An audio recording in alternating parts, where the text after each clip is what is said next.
श्रावण मासर द्वितीय सोमवार पई चलचंचल विभिन्न शैवपीठ राज्यर समस्त शैवपीठ चलचंचल और भद्रक जिला आरडीर प्रसिद्ध शैवपीठ बाबा आखंडलमणि पीठ जल लगी बोलबम भक्त भोर 4टारे मंदिर पहुड़ खोलिबा परे स्वतंत्र पूजार्चना करा प्राय 50,000 ऊर्ध्व भक्त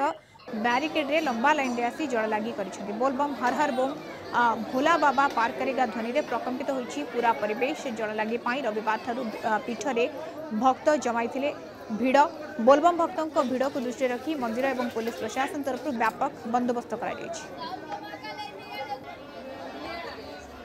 आमिष पियाज रसुण बंद पूरा एकदम खाइबा मास सारा एकदम दाड़ी फाड़ी छाड़ू लखमुख काटबू कि पूरा निष्ठार सह रही